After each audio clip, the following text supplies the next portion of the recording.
네, 2월 12일 장윤선의 취재편의점 시작하겠습니다. 매주 수요일에는 기자들의 눈으로 정치권 사정 살펴보는 시간이 마련되어 있습니다. 오늘도 어김없이 경향신문 구교영 기자 그리고 시사인의 김은지 기자 두 분 나오셨습니다. 어서 오십시오. 안녕하세요. 네, 아우 그 바이올렛. 아, 예. 네. 간만에 알흠 나오십니다. 감사합니다. 네. 좀 이제 좀 있으면은 아카시아 대선은 아니겠죠? 네. 근데 생각보다 헌재가 네. 변론을 이제 이번 주 다음 주 정도에 끝낼 가능성이 있어가지고 네. 대선도 더 저기 안 받고 예. 어제 한덕수 증인을 받지 않겠다고 했기 그러니까요. 때문에 예. 다음 주면 변론이 종결되고 네.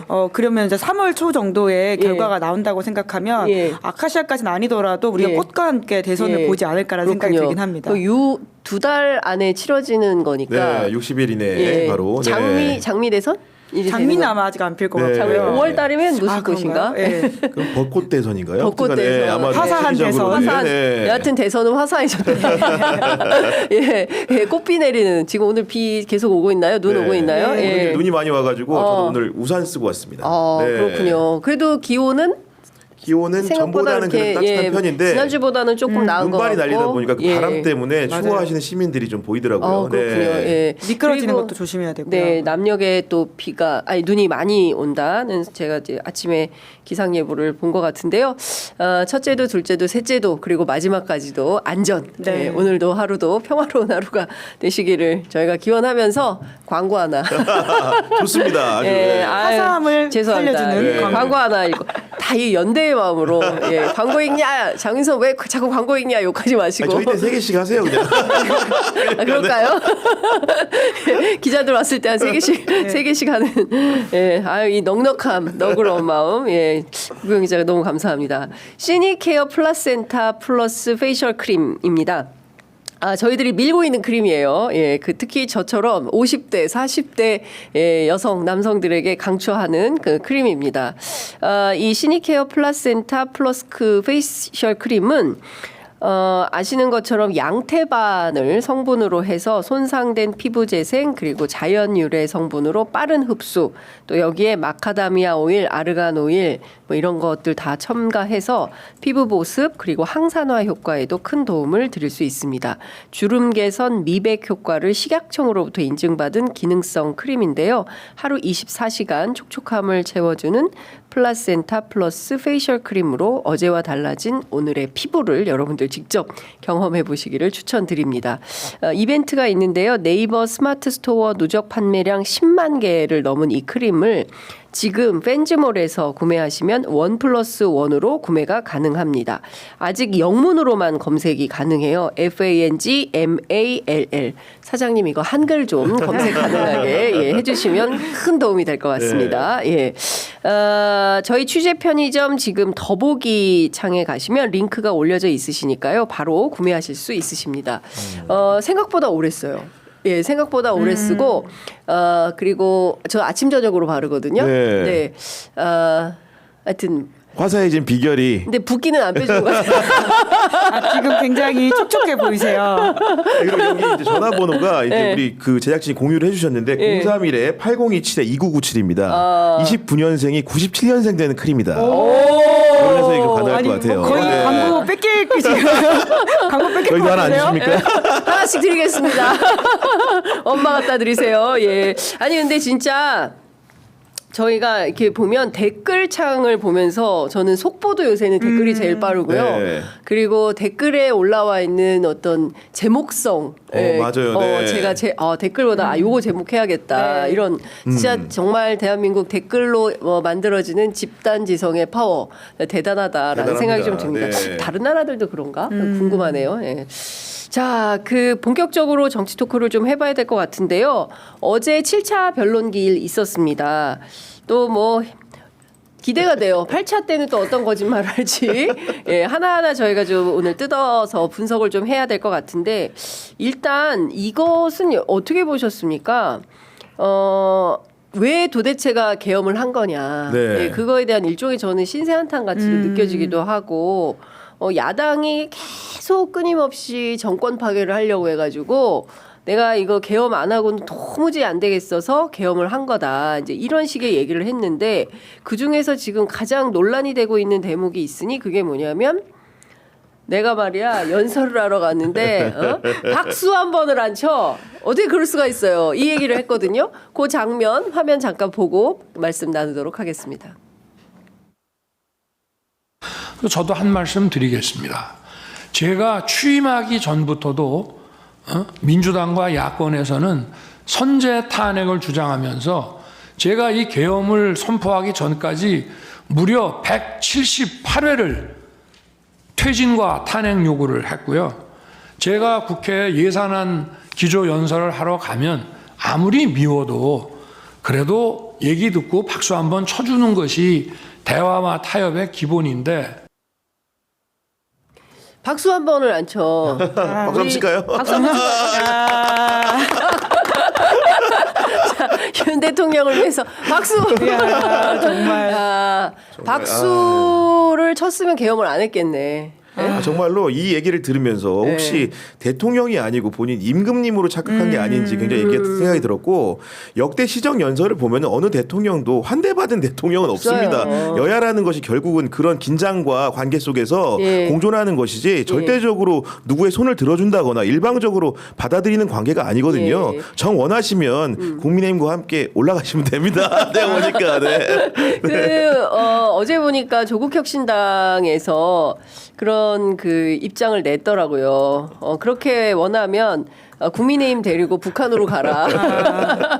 라고 강미정 조국혁신당 대변인 논평을 냈던데 김은지 기자님 어떻게 보십니까? 저는 저 말 보고 딱 생각났던 게 홍장원 전 1차장 이야기였는데요. 그러니까 대한민국은 그러면 안 되는 거 아닙니까? 라는 항변을 하지 않았습니까? 맞습니다. 본인이 체표조 명단을 받아 쓰다가 아득해져 가지고는 결국은 쓰지 않고 이제 문제의식을 느꼈다라고 하는 것인데 그런 일이 매일 일어난 나라가 평양이고 북한 보위부다라고 하는 이야기를 저 말에 그대로 직격해서 가져다 쓸 수 있지 않을까라는 생각 듭니다. 그러니까요. 아니 근데 섭섭하다. 세상에 나한테 박수 한 번 안 칠 수 있어? 서운할 수 있어요. 그렇다고 총 들고 국회를 유리창 깨고 들어와서 계엄을 하는 게 그런 나라가 북한, 평양 보위부. 가당키나 한 일인지 예. 저는 이제 어떤 생각이 들었냐면 두 가지인데요. 하나는 참 옹졸한 사람이구나. 그러니까 나한테 니네가 이럴 수 있어?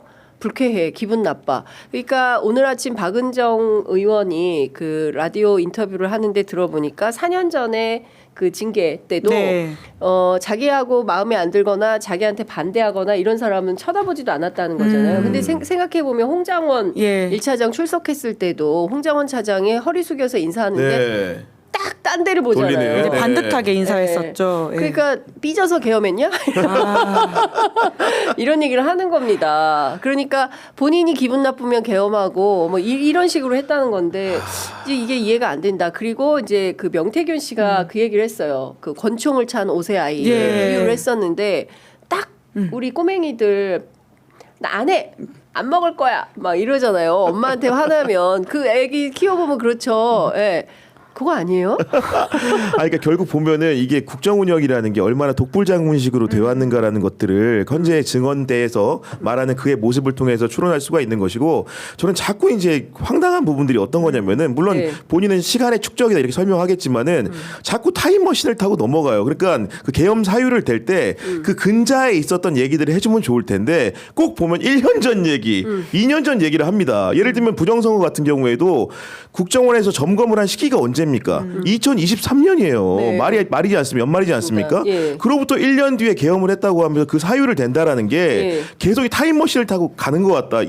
시정 연설도 보면은 작년에 예산안 가지고는 안 했어요. 그럼 언제적이냐? 그 전걸 얘기하는 거 아닙니까? 자꾸 계엄 사유를 댈 때 원거리 시각을 가지고 얘기하는데 그런 부분들이 논리적으로 굉장히 빈약하다는 근거다. 이렇게 좀 생각을 합니다. 그리고 뭐 한 번도 교정받아본 경험이 없는 사람의 어떤 민낯을 우리가 보고 있구나라는 생각은 전 참 많이 드는데요. 속으로 그런 생각할 수 있습니다. 본인 앞에서 박수치지 않는 사람에 대한 섭섭함 그리고 그것에 대한 어떤 원망이 있을 수 있는데 어떻게 그런 이야기를 입 밖에 내고 공중을 향해서 말할 수 있는지가 너무 부끄럽다는 생각이 드는데 그거를 공공연하게 헌재 앞에서 역사의 기록이 되는 그 공간에서 말을 하고 있잖아요. 그러니까 이게 부끄럽다라는 감각과 그리고 이게 얼마나 남들 보기에 이상하게 느껴지는지를 전혀 모르는 상황이다. 그러니까 정말 교정받아보지 못한 아주 검사스러운 면모를 또 우리가 봤다는 생각이 들긴 합니다. 그러니까 이제 한 번도 을의 위치에서 살아본 적이 없는 거죠. 그러니까 평생 갑으로만 살았기 때문에 타인의 시선이나 남들이 네. 나를 어떻게 생각할까. 사실 이제 공동체를 그렇죠. 살아가면서 회사 생활하면서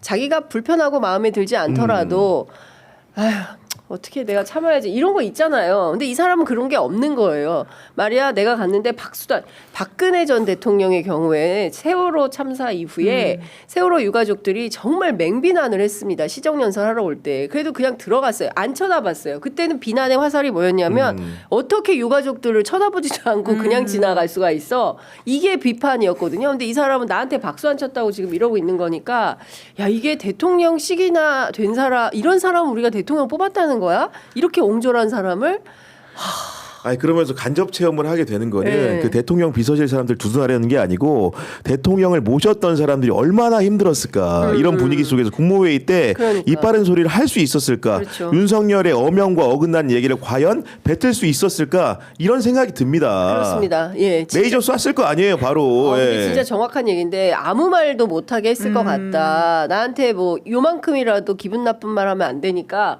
다 전부 아첨하고 아부하고 잘했습니다 이런 사람들 하고만 이랬을 거 아니. 그러니까 지금 이런 건데. 설마 뭐 국무회의 끝날 때마다 박수 친 거 아니겠죠? 시작할 때부터 샀을 것 같아요. 야, 그랬을 것 같다. 자, 한덕수 총리가 벌떡 일어나서 자 대통령님께 박수. 완전히 진짜 북한식으로 했구나라는 생각이 좀 듭니다. 하여튼 그것도 취재 한번 해봐야 되겠네요. 국무회의 할 때 박수 박수가 쳤는지. 키워드다. 박수가 키워드다.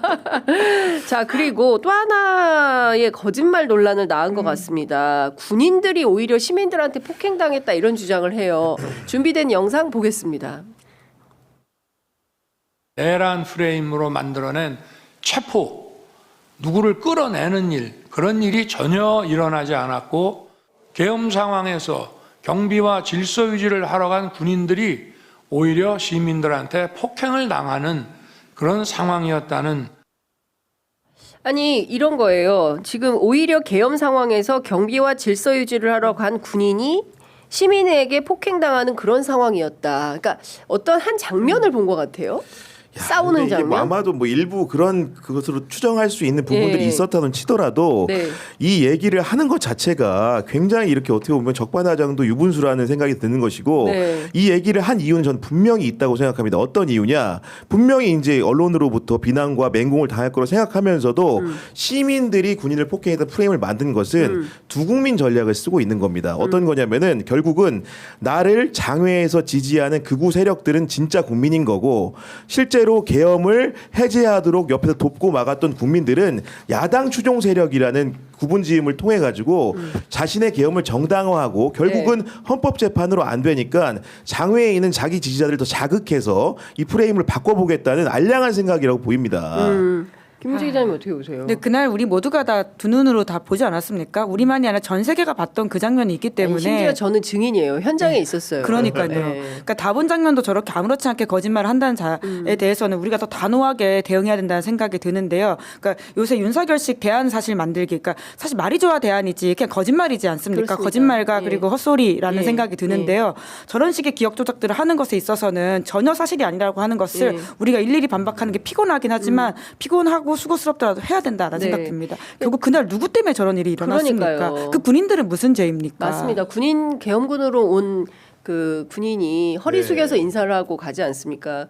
그리고 사실 제 친구도 일공수의 계엄군이었던 거예요. 아, 뒤늦게 제 알게 친구 되신 아들이, 거예요? 예, 예. 아. 네. 아니 근데 이제 이 아이는 이제 군의관인데 네. 그 갈 때 이제 뭐 몇 명이 안 되는 것 같아요. 일공수에 소속된 군의관이 몇 명이 안 되는데 그 중에 한 사람은 이미 가 있고 나머지도 이제 출동 명령을 받고 가려고 하는데 그랬다는 거예요. 너 절대 시민들 향해서 총 쏘면 안 된다. 그래서 엄마 나는 총을 안 쏴라고 얘기를 했는데 혹시라도 누가 뭘 주면 그럼요. 절대로 하면 안 된다. 예. 이제 이런 교육을 근데 그 가는 길이 너무 가슴이 아팠다는 거예요. 근데 이게 아마 모든 집안에 그런 일들이 있었을 거 아니겠습니까? 그날 밤에. 그리고 자꾸 그 피청구인 윤석열이 헌재 본인들이 신청한 증인을 왜 채택해주지 않느냐, 충분한 질문 기회, 변론 기회를 주지 않느냐고 하는데 네. 오히려 이런 말을 말을 듣고 있는 국민들이 너무나 지금 참혹합니다. 결국은 헌재 대신 판정이라는 데가 이분한테 너무 많은 발언 기회를 주다 보니까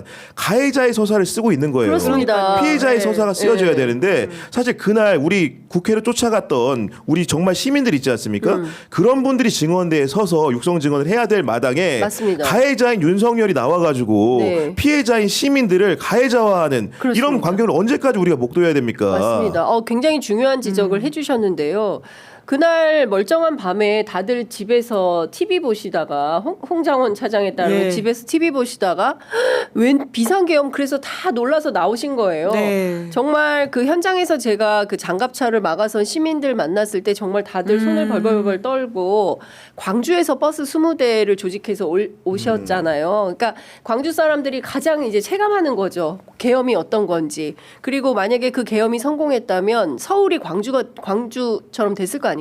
그럼요. 네. 그리고 우리 시민들이 얼마나 많이 나왔겠어요. 100만, 200만 시민들이 나와서 지금 뭐 하는 거냐라고 난리쳤을 때 그 사람들을 상대로 총을 겨눴다면 쐈다면 그때부터는 유혈 사태가 되는 아니 그날 밤 로텐다울에서 정말 김현태 단장이나 곽종근 사령관이 철수 명령을 하지 않고 야 쏴라고 해서 정말 쐈다면 저는 그 자리에서 죽었을 거예요. 로텐더울에서. 그러니까요. 예. 네. 로텐더울에 나와 있는 그 수많은 기자들, 그다음에 보좌진들, 국회 사무처 직원들, 국회의원들 이 사람들 다 어떻게 됐겠습니까? 근데 와가지고 한다는 소리가 질서 잡으려고 군인들 오히려 시민들이 얻어맞았다 이런 식으로 얘기를 하는 것 자체가 정말 도무지 이번 주 안에 끝내야 됩니다. 예, 더 아무 이상 일도 일어나지 받아주면 안 될 것 않았다. 같아요. 아니, 예. 그러면서 더 뻔뻔한 거는 이러지 않습니까? 결국은 그 국회 측 대리인단에서 그 법률안 그 거부권 행사 문제를 가지고 문제를 삼으니까 본인을 또 누구한테 비유합니까? 내가 루즈벨트 대통령,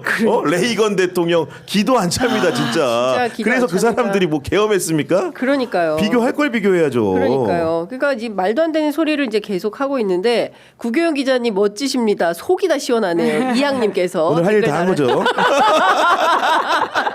훌륭하십니다. 이제 그걸 아니, 보니까 아무 일도 일어나지 않았다고 하는 것에 대해서 시민분들은 사실 모두가 다 알고 있잖아요. 그날 그러니까요. 얼마나 많은 일이 일어났는지에 대해서 심지어 어제 굉장히 재밌는 이 패러디물들을 봤었는데 그 부산에서 은행에 갔던 그 강도 있지 않습니까? 예, 2분 만에 제압당했던 분인데 예. 함세웅 신부님이 어제 저한테 그거를 보내주셨어요. 그러니까 그 댓글에 시민들이 당장 그렇게 쓰잖아요. 아무 일도 일어나지 않았다. 2분짜리 은행 강도가 어디 있냐. 법의 테두리 안에서 행동한 것이다. 뭐 뿐만 아니라 뭐 장난감 총으로 합법적으로 구매했고 경각심을 주기 위한 경고성 행동이었다. 네. 돈을 담으라는 지시는 당연히 따르지 않을 거라고 생각했다. 금융권에 경각심 주기 위해서 그랬다. 이게 얼마나 말도 안 되는 그러니까요. 말입니까? 근데 예. 윤 대통령이 지금 이걸 똑같이 하고 있는 것이거든요. 아니, 말을 못하면은 고도의 강도 행위다. 은행 털이는 강도의 고유 권한이다. 취약한 은행의 보안을 국민께 알리기 위한 계몽 강도다. 뭐 이런 얘기들이 나옵니다 지금. 네. 그러니까 진짜 대한민국. 근데 이분의 시민은 결과 다 뭔지 알죠. 아십니까? 결론. 미수에 그쳤지만 구속됐습니다. 그럼요. 네. 그게 그러니까. 결말입니다. 이 서사에. 그러니까요. 근데 지금 참 얼토당토 않은 주장을 하니 시민들이 이렇게 패러디를 만들면서 너무 기가 막히니까 그냥 웃자 이런 차원에서 이런 얘기들이 나오는 게 아닌가 싶습니다. 동아일보에서 단독 보도를 하나 했는데 이건 또 뭡니까? 윤석열 대통령이 아무한테도 말하지 마. 이렇게 한 다음에 계엄 전에 국무위원들 6명한테만 딱 알렸다는 거잖아요. 예? 전체 정족수가 네. 11명인데 6명만 불렀는데 그 6명이 누구냐? 한덕수 총리, 김용현 장관, 그다음에 박성재 법무, 네. 김용호 통일, 조태열 외교, 그다음에 그 조태용 국정원장. 그리고 조태용은 저기 대상도 아니에요. 국무위원이 국무위원도 아니고. 아니에요. 네. 근데 이 사람을 불러가지고 오라고 한 거예요. 그런데 특히 그 조태열 장관한테 이런 얘기를 했다는 거예요. 사모님한테도 얘기하지 마. 아무한테도 말하지 마. 다른 국무위원들 나도 사모님한테 얘기 안 했어. 이거 아니야 지난번에 얘기 들어오면. 그러네. 나도 얘기 안 해. 마누라도 몰라. 이런 거잖아요. 무슨 고추장 만듭니까? 저는 그 거짓말이라고 생각합니다. 윤 대통령이 했던 이야기들 대부분 아니라고 강조했던 것들이 다 사실이었던 것이 많거든요.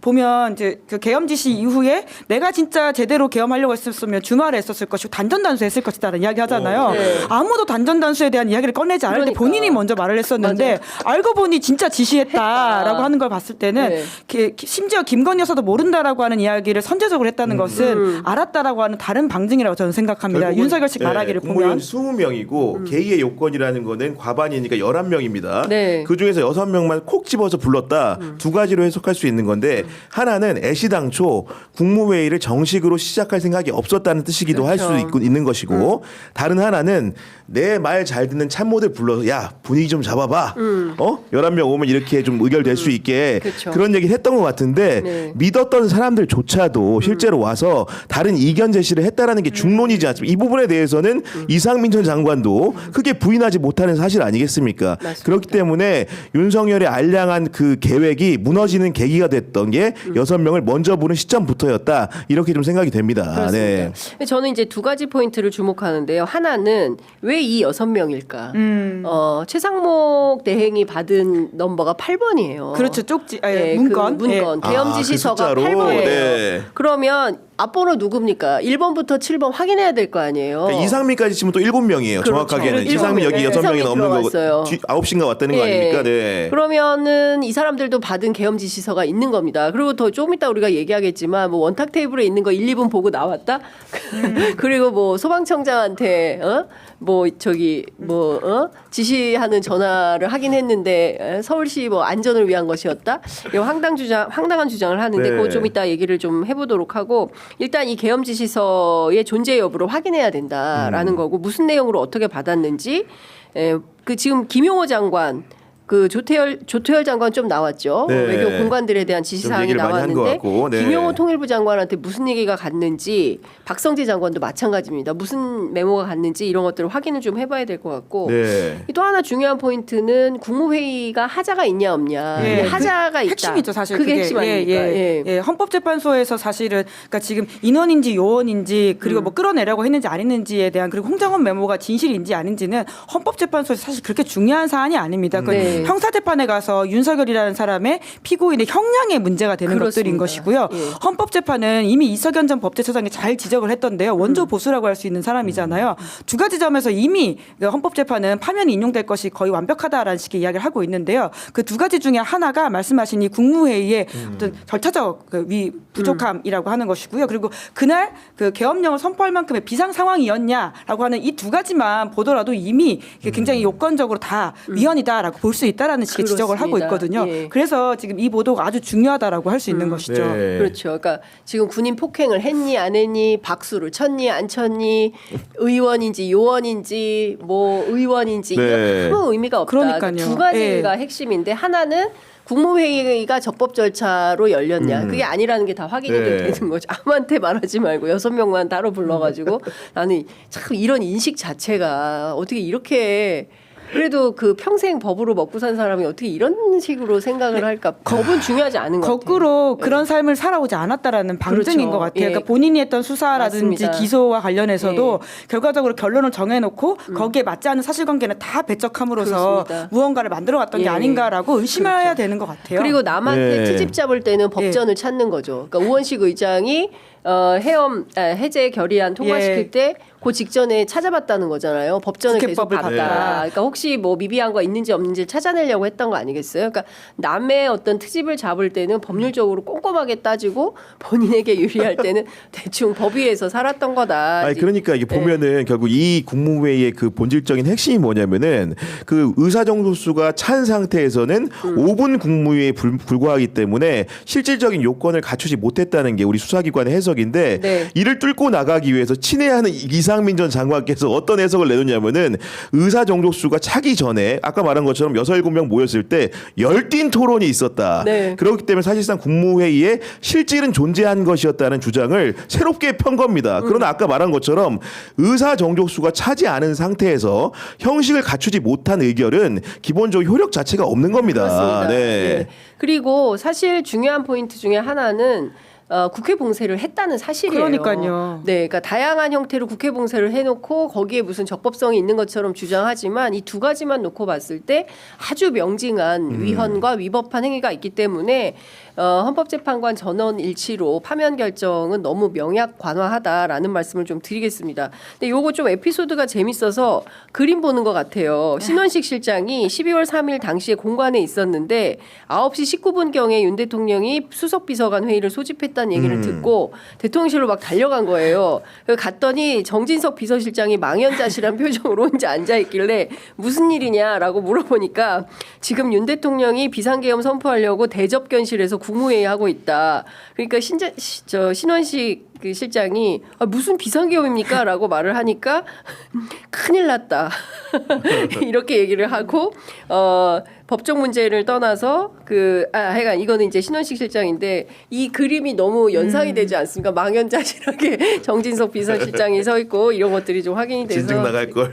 안 그래도 좀 있었잖아요. 그런 얘기들이 그러니까 좀. 빨리 그만뒀어야 됐는데 이제 이런 얘기를 하지 않았을까 싶습니다. 그리고 어제 끊임없이 나온 게 중국 얘기예요. 네, 끝없이 계속 하고 있죠 윤석열 대통령 쪽에서요. 예, 사실 중국이 무슨 선거 개입을 했다 이런 주장을 계속 하고 있는데 이거 중국에서 가만히 있을 리가 없는데 아니나 다를까 실제로 중국에서 입장이 나왔죠. 진짜. 예. 사실 한국 보수가 조작한 정치 희극이다. 이런 비판이 환구시보 중국의 관영 매체에서 나온 건데요. 네. 이렇게 외교적 상황, 그러니까 북한으로 안 되니까 중국을 끌어들여 가지고 하려고 그러나 어떻게 아니 봐야 근데 돼요? 어제 예를 들면은 그 변호사라고 불리는 특히 뭐 차기한 변호사의 그 질의 수준이라는 게 네. 정말 상상 이하더라고요. 그 어떤 그러니까. 거냐면은 신원식 안보실장이 어떻게 물어봅니까? 중국이 타국 정치에 개입하는 사례가 있다는 것을 알고 있느냐? 아니 신원식 장관이 그 실장이 실장. 어떻게 이 부분에 대해서 대답을 하겠습니까? 당연히 그렇죠. 즉답을 피할 수밖에 없는 거고. 안보실장이 안보실장. 아니 그렇게 해서 안 나오니까 네. 또 구체적으로 물어가는데 그 논거들이 네. 정말로 극우 매체도 아닙니다. 인터넷 커뮤니티에서 누가 장난으로 쓸어 올린 글같이 미확인 그 사실들을 열거하는데 예를 들면은 문재인 정부 초기에 원전 사업을 철수하고 태양광 사업을 했다는 겁니다. 재생에너지 붐이 일었는데 이게 결국은 돈 버는 건 중국 기업이라는 말도 있었다는 겁니다. 그러면 신원식 실장이 안보 전문가인데 네. 태양광 돈 버는 건 또 어떻게 알겠어요? 그러니까 그렇죠. 그 분야는 제가 전문적인 지식이 없기 때문에 주관적인 생각을 말하지 않겠다 이렇게 답할 수밖에 없는 건데 네. 그 행간에 중국이라는 단어를 사실 중국이란 나라가 우리가 이렇게 함부로 장사미사 얘기하듯이 얘기할 나라는 아니지 않습니까? 그렇죠. 외교 관계라든가 국제사회에 미치는 영향과 파장을 생각했을 때 근데 이분들은 정말로 걷어 차이는 돌마냥 지금 다루고 있는 거예요. 중국과의 관계를. 네. 어떻게 중국이 생각하겠습니까? 그러니까요. 뭐 이런 얘기도 있어요. 차기환 변호사가 국내 한 방송사 계열 기업 얘기하면서 최근에 중국 최대 IT 기업인 텐센트가 1,000억 원을 투자한 걸 아느냐. 이런 거를 왜 묻는 거예요? 여기 헌법재판소. 그러니까 결국은 거기가 다 탄핵재판에서. 친중이고 그 네. 어떤 중국과 결탁된 세력들이 네. 자기를 공격하고 있다라고 하는 프레임워크를 하고 있는 건데요. 실제로 윤석열 대통령의 지지층에서는 먹히는 이야기이기 때문에 그러니까 우리와 같은 보통의 시민들을 향한 발화가 예. 아니라 예. 지지층 결집에 오로지 지금 혈안이 되어 있어서 나라와 공동체를 망치고 있는 이야기를 하고 있는 것이거든요. 네. 근데 그분들의 세계관의 끝판왕이 어떻게까지 되고 있냐면 그러니까 지금 국민의힘의 주요 정치인들 중에서도 윤 대통령 탄핵에 찬성하고 계엄에 반대했던 사람들은 다 중국이 뒷배라는 식의 주장을 하고 있거든요. 네. 한동훈 전 대표도 중국의 뒷배가 있다. 뭐 장인과 관련돼서 그런 식의 주장을 하고 있고요. 과거에 이제 지금 영주권 관련해서 그 이민청 같은 거 이제 설립하자라고 법무부 장관 때 이야기하지 않았습니까? 네. 그런 게 다 중국과의 결탁이 있다라는 식의 음모론을 펼치고 있을 뿐만 아니라 오세훈 시장조차도 뭐 관련해서 중국이 뒷배에 있다라는 식의 정말 끝없는 음모론을 이야기하고 있는데요. 저 이야기의 끝판왕이 지금 뭐냐면 탄핵 세력들 그 윤석열 대통령 지지층 안에서도 좀 갈려 있지 않습니까? 네. 그래서 신남성 연대의 배인규 대표조차도 지금 화교다 이런 식의 주장을 하고 있다고 예, 해요. 예. 그러니까 뭐든지 본인과 반대되면 다 중국, 화교 이런 예. 식으로 가고 있는 아니, 것이죠. 그리고 하다서 내란 그 재판 형사 재판의 부장판사인 지기현 부장판사 네. 강남 8학군 출신입니다. 근데 네. 이분을 두고 이름 두고선 그 진영의 세력들이 윤석열 그 대리인단 이런 얘기를 하다 보니까 당연히 쌓이고 어떤 얘기합니까? 야 이름이 수상하다. 지시라서. 그러니까 말도 안 되는 얘기까지 이어지는 겁니다. 구씨 이게 수상한 거 아닙니까? 네. 저요? 구씨. 저요? 이상한 거 아니? 쥐자홍? 장씨도 이상한데. 중국에 살다 오셨잖아요. 그러니까 이런 식인 거예요. 아, 모두가 진짜. 사실 그렇게 따지면 윤석열 대통령은 그럼 뭔가 없나요? 네. 결국 그러니까 본인들의 의견과 반대만 되면 무조건 중국이다, 친중이다 이런 식으로 딱지를 붙이면서 내가 보기에 마오타이 많이 마실 것 같아. 아니 그리고 그 고량주 뭐죠? 저 중국의 유명한 술? 술을 네. 많이 마셨다는 거잖아요. 그 아, 안가에서 갑자기 이름이 생각이 안 나는데. 그 윤석열 네. 대통령도 친중이네요. 그러니까. 예. 그러니까 이런 식으로 다 화교다, 중국이다, 친중이다라고 하는 것이 얼마나 소모적이고 말도 안 되는 이야기인지. 그렇습니다. 근데 그걸 심지어 헌재재판관에서 재판소에서 재판관 앞에서 네. 변호사가 하고 있다는 게. 그러니까 이런 거죠. 그러니까 하나는 알고, 그러니까 지금 당장 자기들에게 유리하다고 생각하니까 중국 얘기를 막 하지만 소위 그래도 국가를 운영했던 대통령과 그 주변에 있는 사람들이라는 주체들이 세상에 한다는 게 외교나 안보 문제에 대해서는 완전히 몰각한 채 저런 주장을 하는 것 자체가 이후에 대해서는 난 모르겠어, 난 몰라. 일단 내가- 탄핵만 아니면 돼 이거죠 그냥. 그렇죠. 네, 일단 탄핵만 태도가. 아니면 돼. 네. 근데 헌법재판관들 이거 모르겠습니까? 그러니까 그리고 이런 거 아무 의미가 없어요. 부정선거 백날 주장해봐야 네. 이게 비상계엄에 응당한 사유냐 아니냐 별건이에요. 의미도 그럼요. 없는 네. 주장을 이제 계속 하는 겁니다. 그러니까 일종 정도는 제가 보기에는 시간 낭비에 해당한다. 그래서 이런 얘기 다 들어줄 필요도 없다라는 그러니까 생각이 처음에는 듭니다. 이제 고급 용어로 시작했어요. 하이브리드 전이라는 걸 얘기하면서, 그러니까 결국 비군사적 수단을 예. 동시에 이제 적국이 활용을 해가지고 이렇게 간첩 역할을 한다는 건데, 결국 하이브리드 전의 끝이 결국은 이 저열한 멘트로 종료가 되었다. 그러면서 이제 어떻게까지 얘기하냐? 우리나라에 거주하는 외국인의 세류 외국인의 37%가 중국인이다. 그러면 아무 말 대잔치 하는 겁니다. 뭐 어쩌라고요? 그 사람들이 하이브리드 전에 동원될 수 있다라는 네. 추정을 가지고 예단을 가지고 설명을 하는데 그 근거는 전혀 없는 것이죠. 예, 네. 그러니까. 댓글창에 수정방이라고 달립니다. 수정방 네. 수정방. 역시 또 집단지성으로. 예, 역시 집단지성으로 감사합니다. 댓글 맞아요. 수정방을 어디서 많이 먹었다라는 얘기를 제가 들었습니다. 그러니까 뭐 이렇게 카더라이긴 한데 대통령이 어느 순간부터 몸이 좀 많이 안 좋아져서 그런 맥주류보다는 그런 류의 술을 먹었다 이런 말이 있더라고요. 그러니까요. 예, 그러면 친중이네. 예, 술을 수정방을 먹었으면 그러니까 이게 친중이다. 얼마나 유치한 이야기입니까? 그러니까요. 윤 대통령 쪽에서 하는 이야기라고 맞습니다. 하는 게 근데 단순히 유치한 게 아니라요. 앞으로 공동체에 아주 큰 상처가 남을 만한 이야기이기 때문에 문제적이라고 저희가 지적하는 네. 거잖아요. 여튼 정권이 바뀌게 될 경우에 누가 되든지 간에 중국과의 외교, 대중외교라고 하는 게 되게 중요한 예. 부분인데 우리 과거의 정치 지도자들이 이런 식으로 맞아요. 중국 예. 관계를 망쳐놓는 게 예. 과연 앞으로를 위해서 이게 진보건 보수건 문제가 아니잖아요. 그렇습니다. 예. 아주 지금 이건 진짜 엄단해서 예. 이야기해야 됩니다. 아니 그리고 특히 이제 외국에 대해서 언급할 때는 굉장히 주의해야 되는 이유가 우리나라 교민들이 그 나라에 살고 있지 않습니까? 아니, 그러니까요. 네. 예, 중국에서 지금 기업하고 있는 분들 계시지 않습니까? 중국에서 공부하고 있는 학생들 있지 않습니까? 그러면 이 사람들이 중국 사람들이 한국의 교민에 대해서 어떻게 하겠습니까? 혹여라도 테러나 이런 거 발생하면 우리 정부가 차기환 변호사가 책임집니까? 이 자국민의 안전을 담보해야 되고 보장받아야 되는 처지에 있는 사람들이 불안해서 살겠습니까?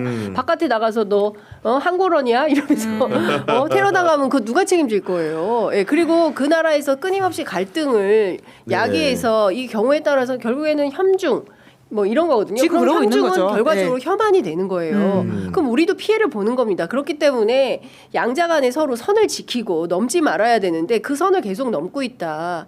저는 굉장히 아둔한 태도라고 생각합니다. 아, 그리고 외교라는 것은 본인이 속내를 드러내는 순간 지는 게임인 겁니다. 표피적으로 실제로는 속내는 예를 들면 중국에 대해서 이러저러한 의심을 하고 네. 이러저러한 방향성을 갖고 있더라도 적어도 책임 있는 국가 지도자라고 한다면은 그런 얘기를 외부에 발설하면 안 되는 것인데 지금 비상계엄을 선포한 이후에 여러 가지 담화문에 이르기까지 중국이라는 화두를 도대체 몇 번 얘기하는 겁니까? 그렇습니다. 일국의 대통령이 예. 이렇게 되면 중국과의 관계를 나중에 본인이 책임질 것도 아닌데도 이렇게 벌려놓음으로써 결국 파국적 양국 관계를 가져오지 않겠습니까? 그렇습니다. 그러니까 참 답답합니다. 그러니까 좀 하나는 알고 둘은 모르는 식의 주장을 하고 있으니 그리고 또 이 얘기를 또 언제까지 들어주어야 하나 또 경우에 따라서 이게 여론 시장에 상당히 큰 영향을 지금 그러고 있는 거잖아요. 그렇습니다. 미치고 예. 있기 때문에 위험하다라는 생각이 또 듭니다. 어제 또 주목받았던 인물이 하나 있으니 바로 이상민 장관입니다. 아까도 제가 말씀을 좀 드렸지만 단전단수 이게 쪽지라고 주장을 하는데 이게 쪽지가 문건이죠. 아니에요. 문건이고 예. 기업 지시서입니다. A4 용지예요. 쪽지 아닙니다. 받지만 대통령이 지시는 안 했다라는 얼토당토하는 주장을 했습니다. 그 준비된 영상 잠시 보시겠습니다.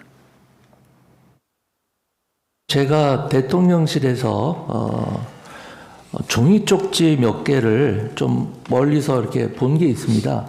그런데 그 쪽지 중에는 소방청 단전단수 이런 내용이 적혀져 있었습니다. 비상계엄이 선포가 되고 제가 이제 광화문으로 돌아가는 제 차 안에서 그 쪽지 본 게 생각이 났습니다. 제가 경찰청장과 소방청장이 차례로 전화했습니다. 나중에 봤다는 거네요. 차에서 본 것이 생각이 났다. 네, 몽골 기병의 시력을 가진 네, 이상민 장관이라고 할 수 있습니다. 몽골 아니, 기병의 컨닝 참 잘했을 것 같아.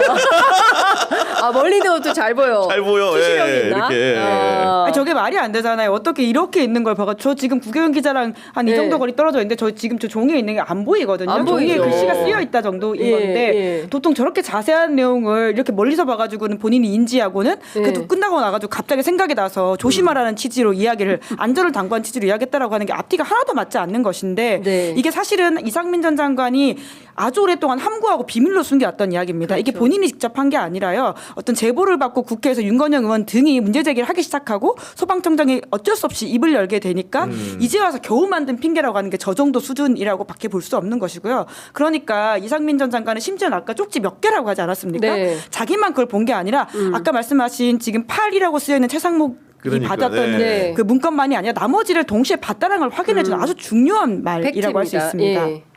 결국은 이제 단전 단수를 본인이 지시했다고 한다면은 내란의 주요 임무 종사자의 지위를 갖게 되는 것이고 지금이야 버젓이 지금 백주세단에 돌아다니고 있지만 영어의 몸에 될 가능성이 굉장히 높은 겁니다. 네. 지금 보면 김용현 전 국방부 장관 구속돼 있고 사령관들도 명령을 하달받고 지시를 이행했던 사람들이 다 구속이 돼 있습니다. 네. 지금 국무위원 중에서는 이상민 전 장관이 가장 칼끝에 서 있는 사람이라고 보여지고요. 네. 지금 경찰이라는 검찰도 공수처로부터 사건을 받아가지고 수사를 한창 진행 중이거든요. 그런 상황이기 때문에 어제 변론 같은 경우에는 공개적으로 자기 변론을 한 겁니다. 네. 단전 단수 지시를 대통령이 한 적도 없고 쪽지만 봤는데 나도 역시 한 적이 없다. 그런데 들은 사람은 또 있는 거죠. 그렇죠. 묘한 상황이 벌어지고 있는 것인데 본인의 사법 처리를 회피하기 위한 전략 중에 하나로 보입니다. 근데 네. 피하기는 어려울 것 같아요. 그럼요. 왜냐하면 네. 그 앞서 말씀해 주신 대로 이 소방청장이 분명하게 얘기를 했습니다. 어디냐라고 윤건영 의원이 계속 물어봤을 때 한겨레, 경향, 그다음에 JTBC, 여론조사꽃, MBC 이렇게 포함이 돼 있다고 분명히 얘기를 했고 네. 그 포함되지 않았는데 이 사람이 어떻게 알고 그거를 부르겠습니까? 그러니까 국조에서 상당히 그 진도를 나간 게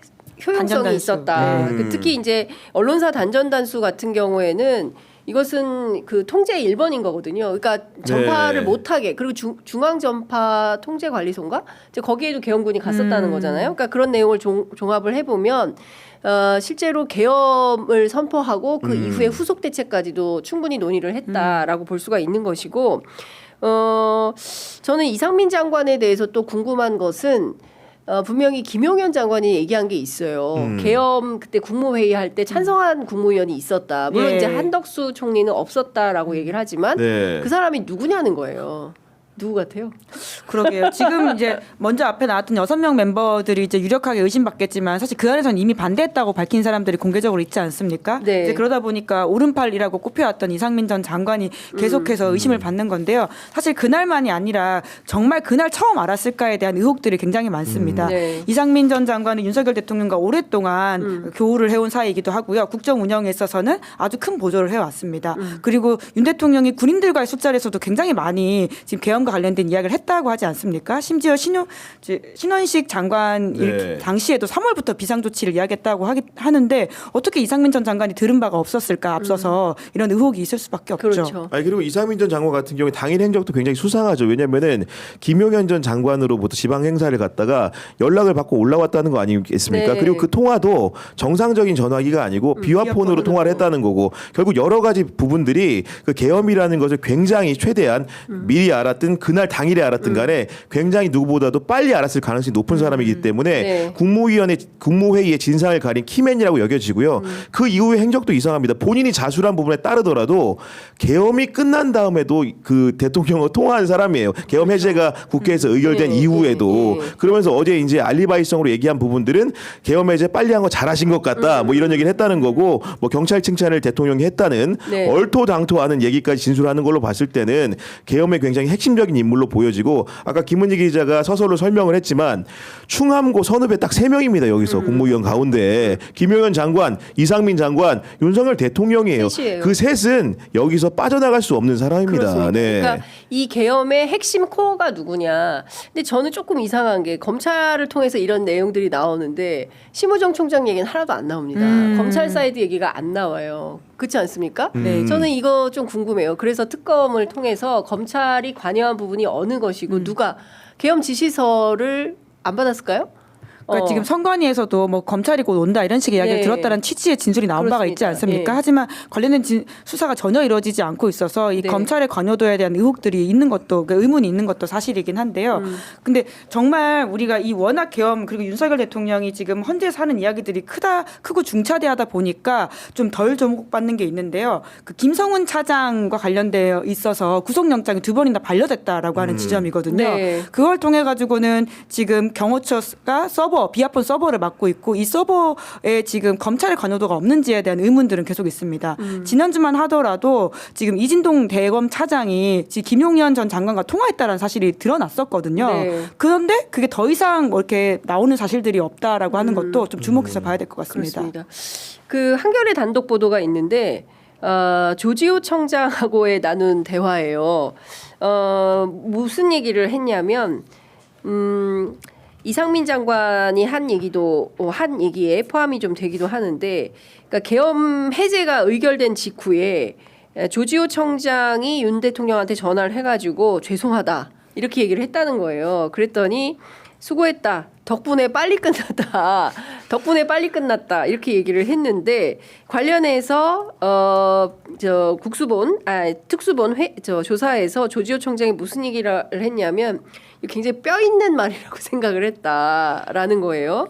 그러니까 무슨 얘기냐면 인간적으로 계엄에 실패한 거니까 죄송한 마음이 들어서 행안부 경찰국장인 박현수에게 전화를 걸어서 사직 의사까지도 밝혔는데 박 국장이 만려해서 하지 않았다. 그러니까 무슨 얘기냐면 이 계엄 실패에 대한 책임을 지고 조지호가 죄송하다고 얘기를 하니까 윤석열이 수고했어. 덕분에 빨리 끝났어. 그러니까 이거 굉장히 되게 기분 나쁘게 들렸다 이거 아니겠어요? 이 얘기를 진짜 이제 상황극을 해보면은 조지호 청장은 계엄 실패해서 지시를 이행 못했으니까 그렇죠. 본인은 불복해서 한 거기 때문에 그 전화를 걸어가지고 사직 의사를 표현했던 대통령이 아니야 너 때문에 빨리까지 잘 됐어 이 얘기를 했다는 건데 그렇죠. 상식적인 반응입니까 이게 말이 안 되는 거지 않습니까? 네. 그리고 그 조지호 청장 같은 경우에는 사실 사태 초기에도 보면은 그 안가에 불려갔을 때 여러 가지 지시 사항에 대해서 수긍하지 못한 상황이었다는 진술을 많이 한 것으로 알고 있고 예를 들면은 국회 외곽을 지켜가지고 국회의원들이 못 들어가게 하라는 이행 자체가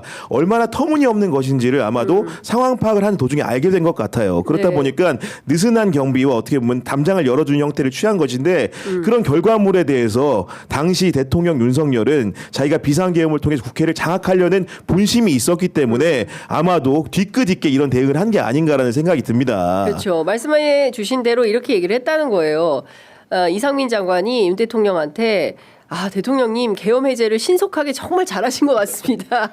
이렇게 얘기를 했더니 그러게 말이야. 그러지 않아도 서울청장인지 경찰청장인지 하고 통화를 했는데 신속하게 의원들을 출입시켜가지고 계엄을 빨리 해제가 됐고 그 덕에 유혈 사태가 일어나지 않고 잘 해결이 된 것 같다.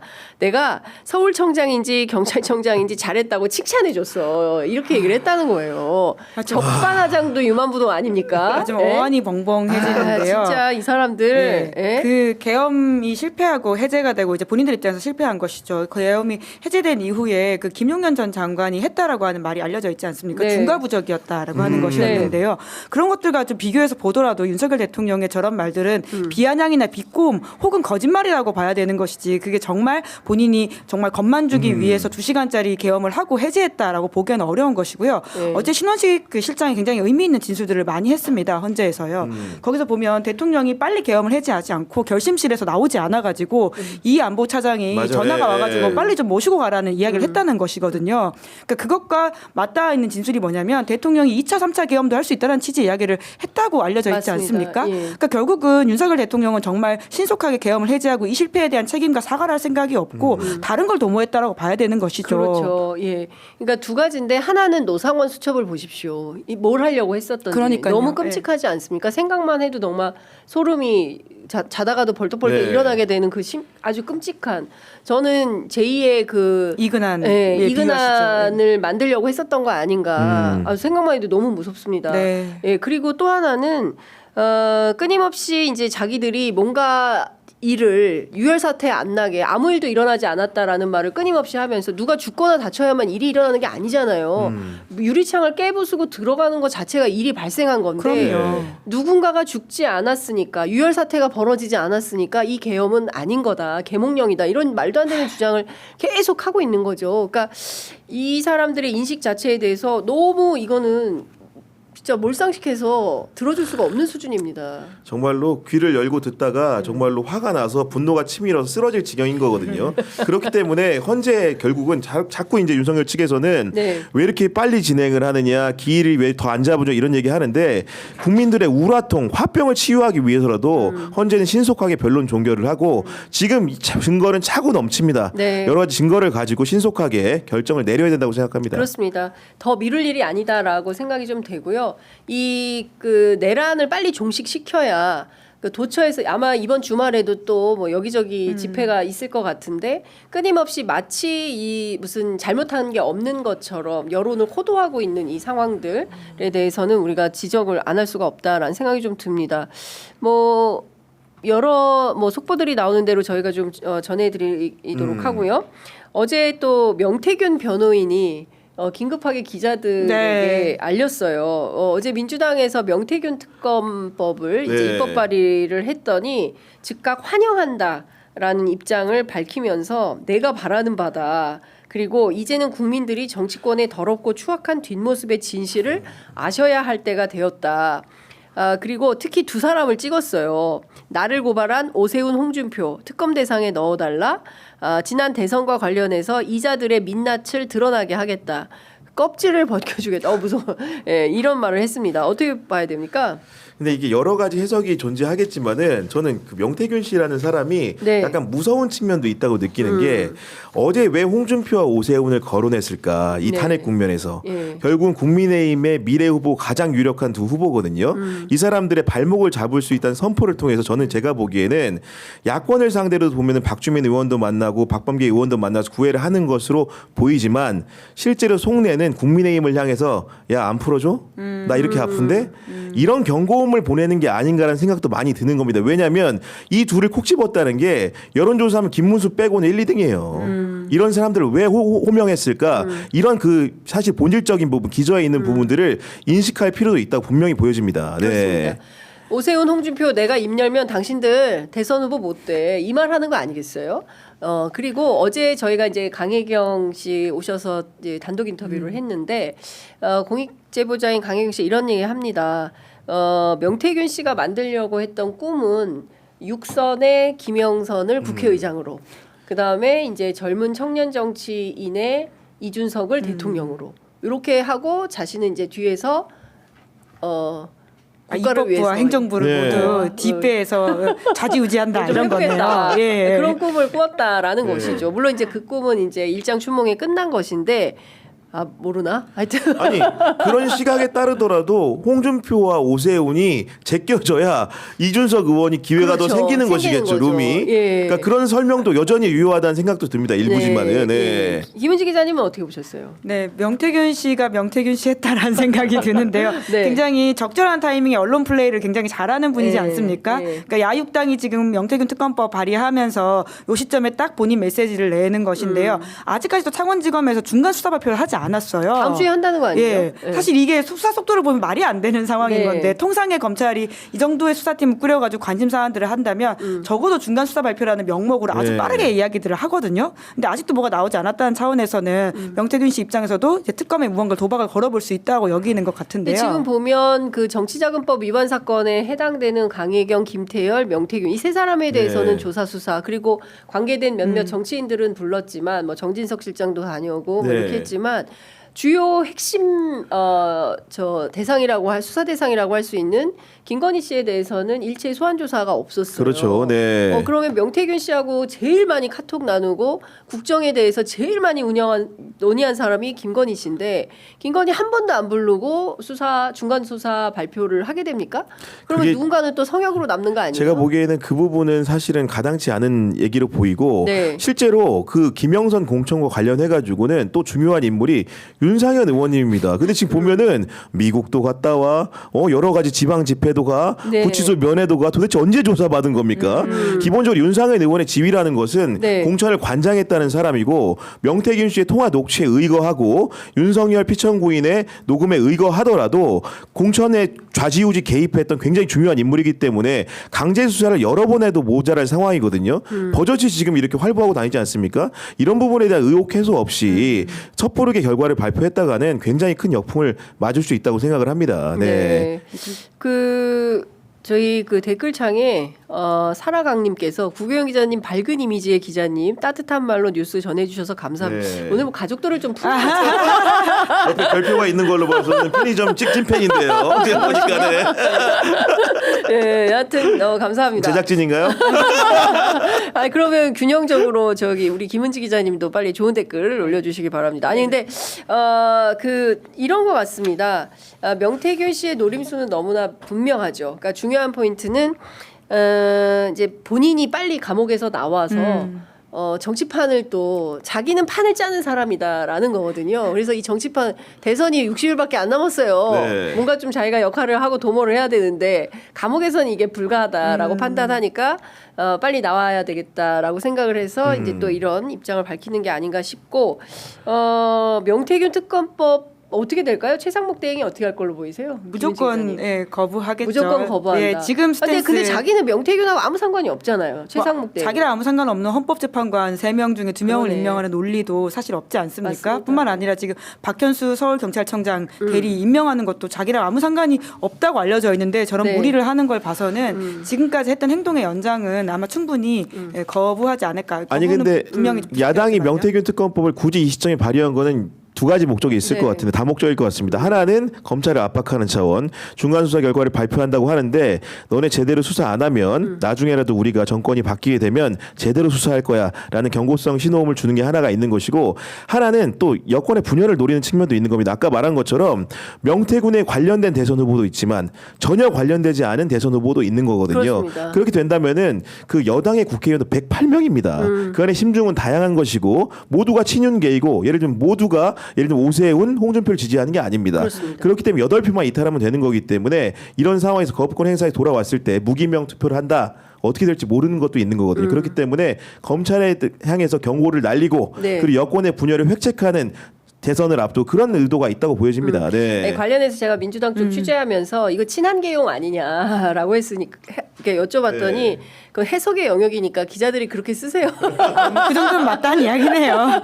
아니 저희는 그렇게 얘기하지 않았습니다. 그 예. 기자들이 알아서 해석하세요. 이제 이렇게 얘기를 하는 걸 보면 상당성이 있다. 이제 이런 판단을 하게 아니, 두 명 되고요. 제끼면 바로 김문수로 가는 거거든요. 지금 그렇죠. 보니까 논리상으로는. 네, 네. 그렇습니다. 그러니까 내부의 그 룰을 바꾸지 않는 한 지금 같은 상황이면 그냥 김문수 고고싱이다. 이제 이렇게 보는데 그렇게 되면은 민주당에게 상당히 유리한 국면이 되지 않겠습니까? 지켜봐야 될 것 같고요. 시간이 이제 6분밖에 안 남아가지고 그 사이에 단독 보도 하나 나온 건 소개 또? 좀 해드리면 좋을 것 같은데요. 예. 국민일보 보도인데 검찰에서 노상원과 김용현의 카톡을 확보했다라고 합니다. 오. 그래서 이 카톡 내용에 보면 네. 선관위 서버를 까면 가짜 국회의원을 찾을 수 있다. 뭐 이런 취지 이야기를 했다고 하는데요. 예. 그러니까 지금 진짜로? 부정선거를 예. 믿고 예. 지금 이런 식으로 대화를 예. 나눴다라고 하는 것들을 예. 좀 알 수 있는 내용들이라고 할 수 있습니다. 그렇군요. 예. 하여튼 지금 뭐 이제 노상훈의 핵심이라는 생각이 점점 드는데요. 네. 이 부분이 아직 노상훈 씨가 아직 입도 안 열고 있고 그렇습니다. 그리고 본인들이 수사가 좀 진행이 안 되고 있는 지점들 때문에 네. 좀 계속해서 이 부분에 대해서도 좀 집중할 필요가 있지 않을까라는 생각이 듭니다. 그렇군요. 그 가짜 국회의원이 이게 뭘까요? 이게 그러니까 말이 되는 부정선거로 당선된 사람을 이야기하는 것으로 보이는데요. 그러니까 부정선거의 그 베이스가 결국은 국회를 해산하고 다시 선거해야 된다라고 하는 윤석열 대통령의 사고방식과 맞닿아 있지 않을까 싶고요. 아니, 근데 네, 그게 비상입법 기구와 관련이 아니, 실제 있겠죠. 표현이 웃긴데 그걸 흔히 말하는 서버 포렌식 하라는 것이고 보통 사람들은 쉽게 서버까 이주마라 가짜 국회의원 다 서버까? 아니 그리고 재밌는 분들이에요. 네, 예. 그렇습니다. 거기에 그러니까 말장난 다 부질없고 4월 10일 저녁 6시부터 다음 날 새벽 6시까지 운영된 선거 관리 시스템을 공개하라는 거다. 거기에 추미애 등 가짜 국회의원 대표 추미애 등 그 53명의 알고리즘이 있다. 이제 이런 네. 주장을 하고 앞서 그래서 말씀하신 소개해드린 거고. 서버가 서버과 국민운동본부가 있었네요. 몰랐네. 나 이런 새로운 네. 사실을 많이 알게 됩니다. 아 진짜 네. 서버가 국민운동본부 계좌번호와 함께 절대로 오로지 서버가 운동에 근데 쓰고 놀라운 이게 일은 보면- 이미 선관위 근데 여기 압수수색 1,000만 여러 명 차례 나왔어요. 했거든요. 정강훈 목사와 관련돼 있는 거 아니에요? 서로 알려서 1,000만 명이 되면 저절로 서버가 될 것입니다. 그러니까 3.1절 집회에서 보수가 1,000만 결집하면 자연스럽게 서버가가 된다. 이런 환상의 논리가 영립되는 거군요. 보니까. 네. 진짜 환상의 나라 에버랜드도 아니고 진짜 이분들 큰일 났습니다. 근데 이렇게 좀 황당무계한 주장과 논리를 가지고 있는 사람들이 또 이게 또 대중의 또 언론에 이렇게 소개가 되고 하니까 뭐 좀 보겠습니다. 이게 뭐 어떤 내용이 있는지 지금 당장 그 나온 거라서 저희가 좀 더 살펴봐야 될 것 같다라는 생각이 어제도 좀 드네요. 보면 알겠지만 어제 이제 현재 그 심판정의 그 증인들을 봐서 알겠지만은 그 선관위 김용빈 그 사무총장 예. 중앙선관위의 사무총장이라든가 심지어는 윤석열 측에서 증인으로 신청한 백종욱 저 국정원 3차장도 부정선거에 대해서는 말을 굉장히 아꼈어요. 그러니까 그런 상황이고 어제 두 사람의 증인 출석을 통해 가지고 윤석열이 그렇게 부르짖었던 부정선거라는 게 실체가 있어서 한 거냐 없었냐 문제로 유무로 간다면은 없었다라는 판정을 현재 재판관들이 할 수밖에 없는 상황인데 계엄을 모의했던 주동자들은 여전히 서버를 까는데 굉장히 몰두하고 있었다는 정말로 신기루 같은 일이었다고 생각을 합니다. 네. 네. 선관위 압수수색 안 당했다고 했는데 그것도 가짜 뉴스잖아요. 수차례 당했다, 수백 차례 당했다라고 하는 게 이제 나오고 있는 사실인데 정말 뭐 어떤 증거를 갖다 대더라도 믿지 않을 작정을 하고 결심을 한 사람들한테는 정말 뭘 할 수 있나라는 생각이 들긴 합니다.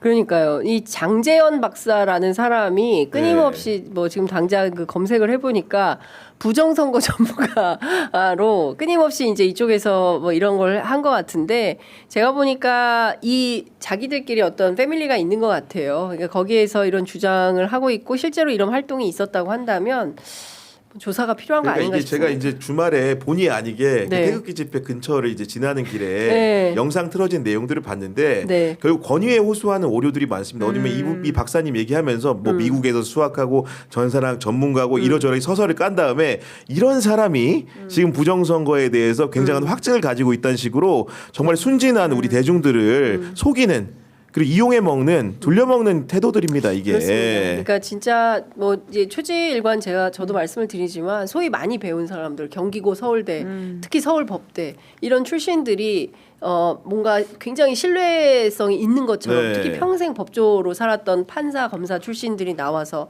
또 국회의원들이 나와서 이제 얘기를 하니까 아니 저 사람들이 설마 거짓말을 하겠어?라고 믿게 만드는 이런 측면이 있는 건데 거짓말이 많다. 그 끝판왕이 윤석열이잖아요. 맞습니다. 가장 맞습니다. 대표적인 사례를 그렇습니다. 우리가 이렇게 실시간 예. 목격하고 있습니다. 예, 자, 59분인데 1분만 이걸 네. 여쭤보겠습니다. 앞서 말씀해주신 대로 박현수 서울청장, 그 더불어민주당의 한병도 의원실이 이제 확보한 경찰청 자료인데요.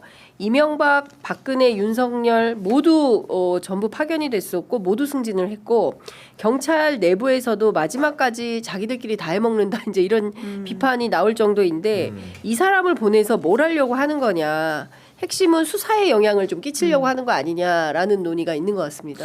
일단은 근데 전반적인 정찰의 시스템을 보면은 네. 국가수사본부 체제 하에서 이제 계엄 수사가 진행 중이기 때문에 아마도 우종수 본부장이 직접 통제는 있을 것이고 다만 그 서울청장을 지금 이렇게 그 직무대리로 임명을 해가지고 얻을 수 있는 바는 어떤 거냐면은 그 서울청장 자체가 서울경찰청 산하에 있는 수사기관을 컨트롤할 수는 있을 겁니다. 네. 그런 영향을 끼치는 지방청장으로서 할 수 있기 때문에 그런 부분들이 있을 것이고 제가 보기엔 전국적으로는 좀 대선 관리를 하는데 유용한 측면들이 있지 않을까라는 생각이 싶은 건데 왜냐하면 지금 그 헌재의 심판을 두고서 양측이 팽팽하게 붙어 있지 않습니까? 네. 얼마 전에도 보면 인권위 같은 경우에도 윤석열의 지지자들이 난입을 해가지고 여러 가지 신원 통제를 하는 일이 있었는데 그럴 때마다 경찰의 역할이 굉장히 중요하고 특히나 이런 그 지역적인 베이스가 서울이거든요. 서울 경찰의 수장이 누군지가 너무 중요합니다. 네. 그 사람들한테 온화하게 할 수 있는 것도 어떻게 보면 서울 경찰이기 때문에 그런 부분들을 좀 염두에 두지 않았는가라는 생각이 드는 것인데 모르겠습니다. 박현수 그 치안 정감도 지금 상황 판단을 제대로 해야 되지 않을까 싶습니다. 네. 네. 이미 계엄 당일에 했던 역할이 무엇인지에 대한 의혹들이 있지 않습니까? 통화를 여기저기 돌렸다라고 하는 부분이기 때문에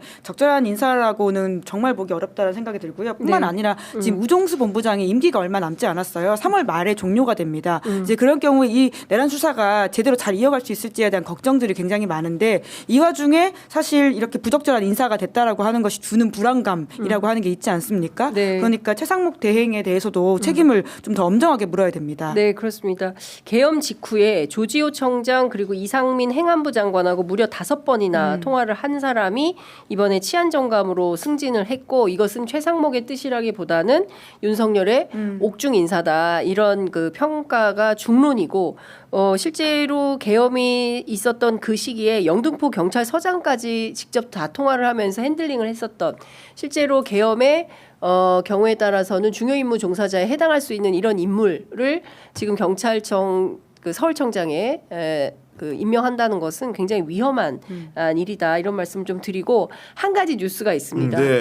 이번 주 지나서 다음 주에 국정조사 특위 내란 국조 특위의 청문회가 더 열리게 되는데요. 그때 증인 신청해서 출석 가능성이 매우 높습니다. 아, 그럼 국회에서 증언은 하겠다. 그렇습니다. 네. 그러니까 국회 국조에 출석해서 박현수의 증언을 들어봐야 된다라는 네. 겁니다. 요건 제가 취재한 단독. 아니 단독이라고 하기는 어렵고 그냥 뉴스다. 네. 네, 예, 설명을 좀 드리겠습니다. 김은지 기자님 찐팬들 뒤늦게 보고 있는데 구교영 김은지 기자님 오늘 멘트 시원합니다. 이런 네. 의견들 주시고 계십니다.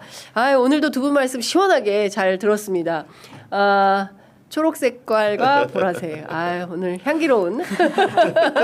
그럼에도 예, 봄은 두 분 온다. 닮았나. 예. 네. 그럼에도 불구하고 봄은 온다. 네. 네. 감사합니다. 고맙습니다. 감사합니다.